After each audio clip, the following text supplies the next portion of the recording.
오늘은 갈라디아서 강의 11번째 시간입니다. 본문의 말씀은 갈라디아서 3장 6절에서 10절까지 말씀입니다. 아브라함이 하나님을 믿음에 그것을 그에게 의로 정하셨다 함과 같으니라. 그런즉 믿음으로 말미암은 자들은 아브라함의 자손인 줄 알지어다.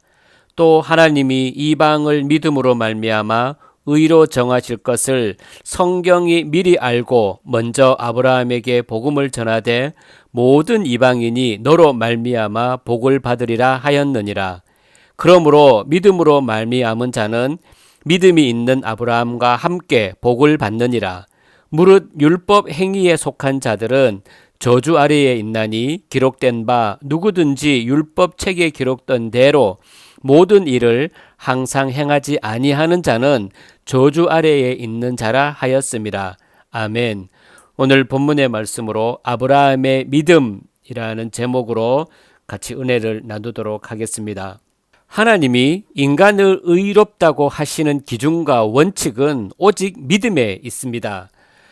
아브라함을 의롭다고 하신 것은 하나님을 믿은 믿음 때문이지 아브라함의 행함이 아니었습니다.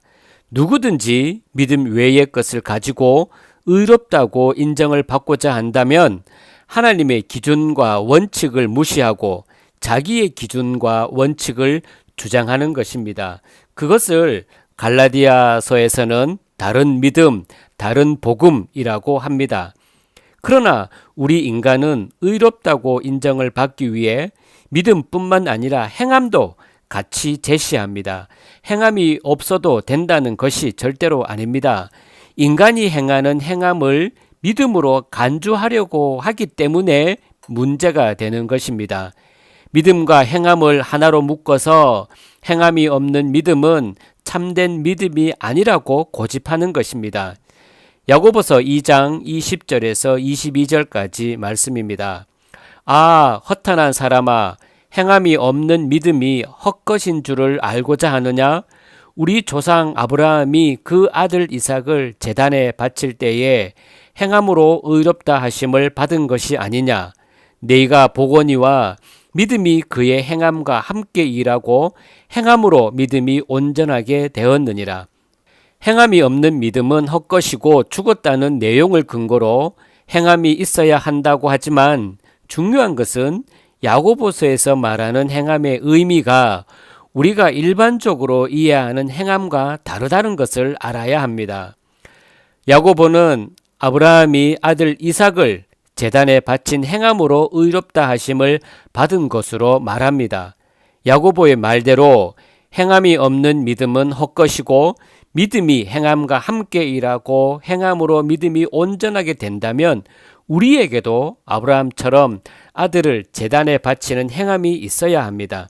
그러나 우리에게는 자식을 바칠 만한 그런 행함이 있을 수 없습니다. 아브라함이 하나님을 믿음에 그것을 의로 정하셨다면 아브라함의 믿음이 무엇인지를 알아야 합니다. 아브라함의 믿음과 같은 믿음이어야 아브라함처럼 의로 인정받을 것이고 아브라함의 자손이라고 인정받을 수 있기 때문입니다. 창세기 15장 5절 6절 말씀입니다. 그를 이끌고 밖으로 나가 이르되 하늘을 우러러 무뼈를 셀 수 있나 보라. 또 그에게 이르시되 내 자손이 이와 같으리라. 아브라함이 여호와를 믿으니 여호와께서 이를 그의 의로 여기시고.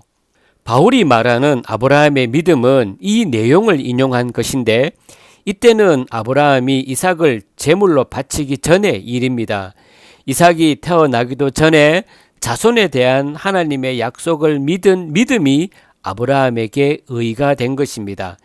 그렇다면 의로 여김을 받은 아브라함의 믿음은 이삭을 바치는 행함과는 전혀 관계가 없다는 결론이 나옵니다. 하나님께서 아브라함을 의롭다고 인정하신 것은 하나님께서 아브라함과 함께 하시고 아브라함의 모든 것을 이루실 것이라는 믿음 때문이었습니다. 아브라함의 행함이라는 것은 하나님을 믿은 믿음의 행함을 말합니다. 아브라함은 자손이 하늘의 별과 같을 것이라는 약속을 믿었고 그 약속대로 하나님이 이루실 것을 믿었던 것입니다.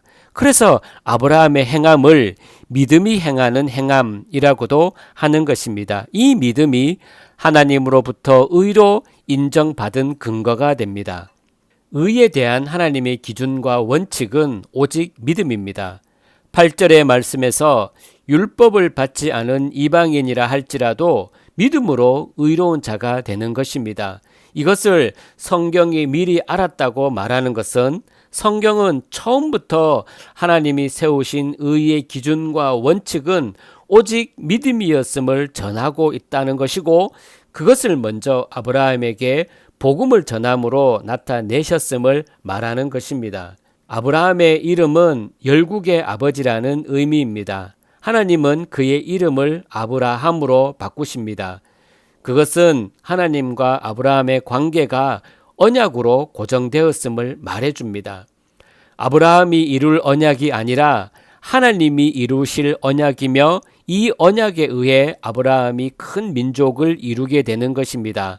따라서 하나님이 아브라함의 자손으로 인정하는 자들은 인간의 조건과 가치가 아니라 아브라함처럼 하나님의 언약을 믿는 믿음에 의해 정해지게 됩니다. 이것이 아브라함에게 미리 전하신 복음입니다. 이 복음을 믿는 믿음으로 말미암아 의로 정해지는 것이 하나님의 원칙입니다.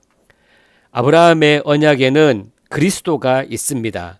그리스도가 언약의 성취로 오셨기 때문에 십자가에 피 흘려 죽으신 그리스도를 믿는 것이 아브라함의 믿음과 같은 믿음으로 인정됩니다.